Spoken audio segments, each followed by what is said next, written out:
كان النبي صلى الله عليه وسلم يجتهد اجتهادا كبيرا ويعتكف في العشر الأواخر من رمضان ليدرك ليلة القدر، لأن هذه الليلة خير من 1000 شهر. قال عنها النبي صلى الله عليه وسلم: من قام ليلة القدر إيمانا واحتسابا غفر له ما تقدم من ذنبه. Dan Rasulullah SAW apabila masuk ke dalam 10 yang terakhir itu, beliau betul-betul meninggalkan selain daripada beribadah kepada Allah Subhanahu wa taala untuk mendapatkan daripada malam Lailatul Qadar.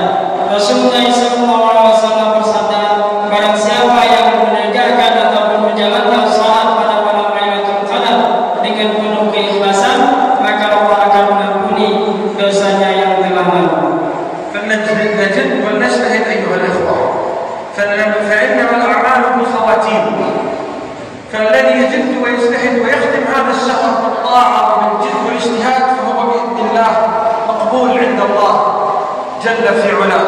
الناس غالبا في آخر رمضان ينشغلون بتجهيزات العيد وينشغلون بالذهاب والمجيء، وهذا خلاف هدي النبي صلى الله عليه وسلم، فإن النبي صلى الله عليه وسلم كان في آخر رمضان يجد ويجتهد في العبادة. Maka manfaatkan kesempatan ini baik-baik 10 malam yang terakhir, karena kebanyakan daripada manusia ataupun orang-orang lalai daripada 10 malam terakhir. Mereka sibuk dengan buat kue, sibuk dengan baju lebaran dan berbagai kegiatan-kegiatan yang lainnya daripada melakukan ketaatan kepada Allah Subhanahu wa taala.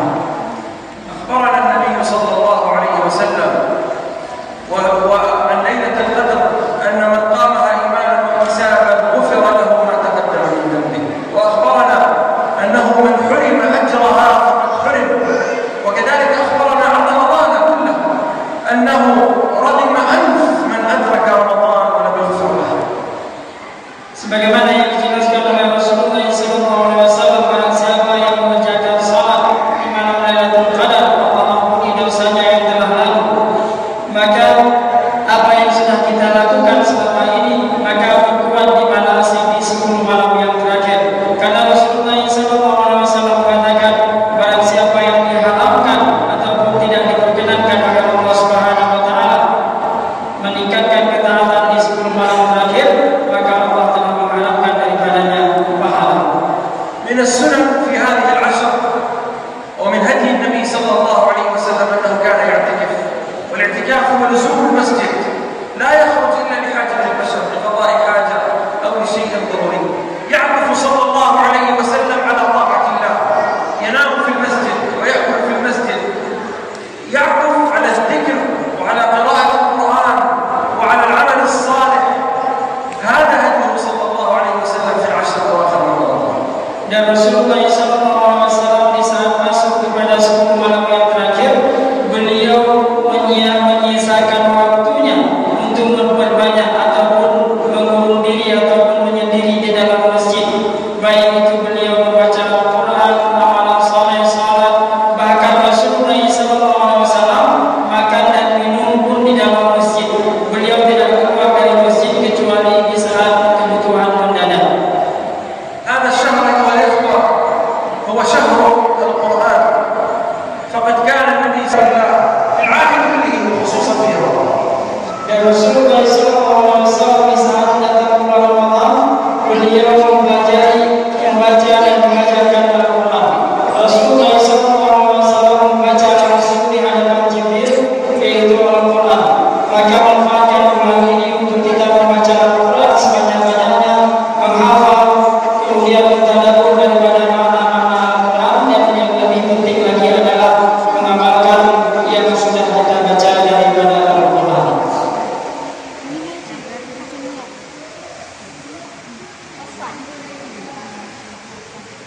الأمر الآخر أيها الإخوة وهو أننا سنتكلم عن قضية من قضايا المسلمين، وهذه القضية هي قضية المسجد الأقصى.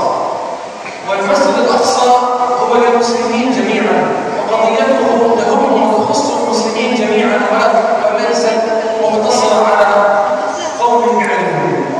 Sejenak kita berbicara tentang Masjidil Aqsa atau Baitul Maqdis, di mana masjid ini merupakan milik orang-orang Muslim seluruh dunia, bukan sekadar milik golongan ataupun negara-negara tertentu.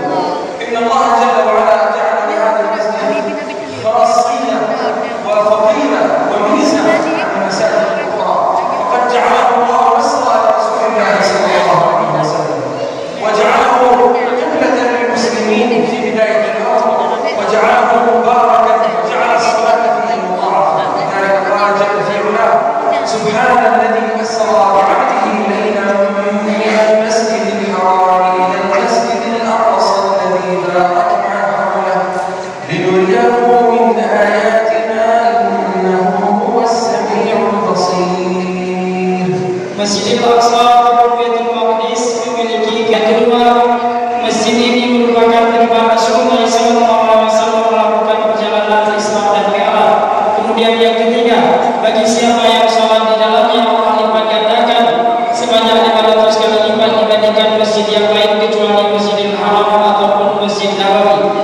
Kemudian wilayah yang berada di sekitaran Masjidil Aqsa ataupun yang dikenal dengan wilayah Syam menjadi berkah disebabkan karena keberadaan Baitul Maqdis.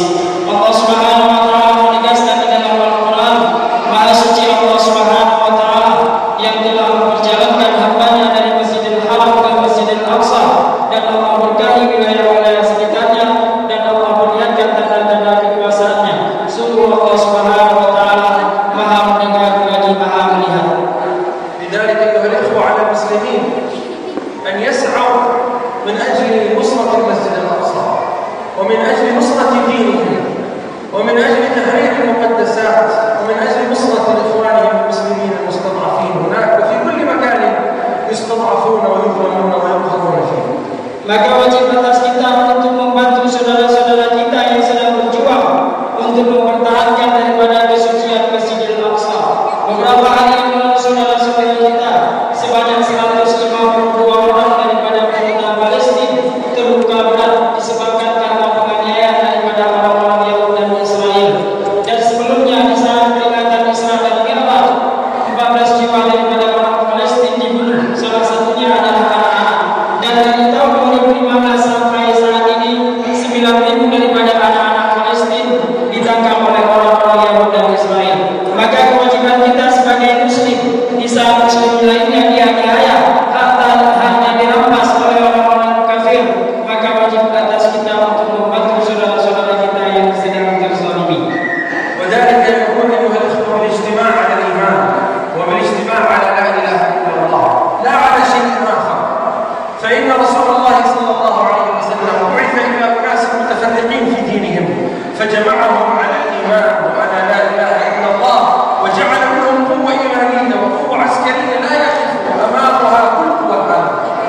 Maka kewajiban atas kita harus menyatukan diri pada ikatan keimanan, ikatan persaudaraan, dan juga bersatu di bawah naungan kalimat la ilaha illallah. Allah Subhanahu wa taala mengutus Rasulullah sallallahu alaihi wasallam kepada anak suku dan berbagai bangsa yang berbeda.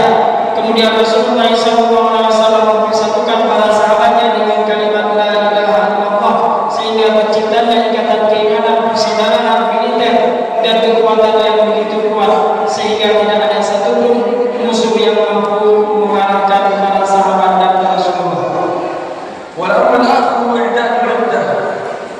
لذلك قال الله جل في علاه وأعدوا لهم ما استطعتم من قوة. فهذا العدو احتل الأرض بالقوة والدماء فلم نستطيع أن نحررها إلا بالقوة والدماء. Kemudian setelah kita bersatu, maka wajib atas kita mempersiapkan segala kekuatan yang kita miliki, baik itu doa, moral, materi, dan berbagai dukungan lainnya untuk membantu saudara-saudara kita yang sedang berjuang. Sebagaimana orang-orang kafir Yahudi dan Israel terus mengerahkan kekuatan yang mereka miliki, baik secara materi, politik, militer, dan berbagai kekuatan lainnya untuk merampas Masjidil Aqsa ataupun Baitul Maqdis dan menjadikannya sebagai ibu kota Israel. وفي الختام أكرر شكري لكم على هذا اللقاء. بارك الله فيكم. الحمد لله رب العالمين والصلاة والسلام على رسول الله. السلام عليكم ورحمة الله وبركاته. Dan sebagai penutup, ucapan terima kasih sekali lagi kepada Ibu Syekh Imrawati, Bapak Syekh, dan juga jemaah yang hadir pada malam yang berbahagia ini atas waktu, jamuan, tempat, dan kesempatan pada malam yang berbahagia ini. Mudah-mudahan Allah memberkahi daripada kehidupan kita semua. Adalah wa iyyakum ajmain. Assalamualaikum warahmatullahi wabarakatuh.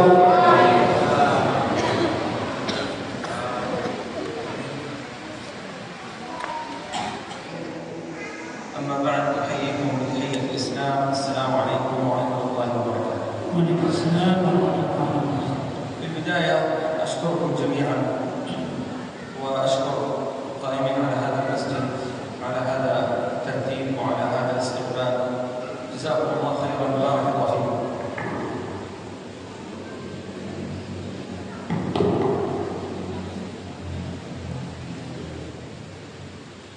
Bismillahirrahmanirrahim. Segala puji bagi Allah Subhanahu wa taala. Salawat dan salam kepada Rasulullah sallallahu alaihi wasallam. Ucapan terima kasih yang sebesar-besarnya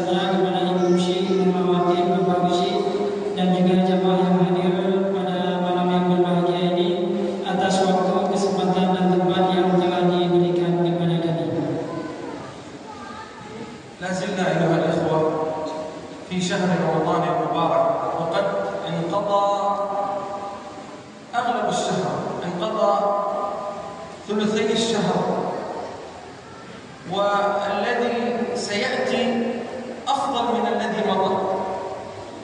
2/3 daripada bulan Ramadan ini sudah kita lewati, dan insyaallah 10 yang akhir akan datang, yaitu di mana 10 yang terakhir ini merupakan 10 yang terbaik di antara 2/3 yang sudah kita lewati.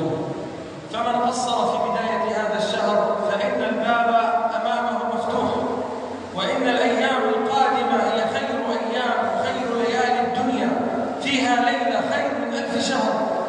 ومن جد واجتهد فليحمد الله وليزد على ذلك وليثبت حتى بإذن الله تعالى يكمل هذا الشهر وهو في خير حال.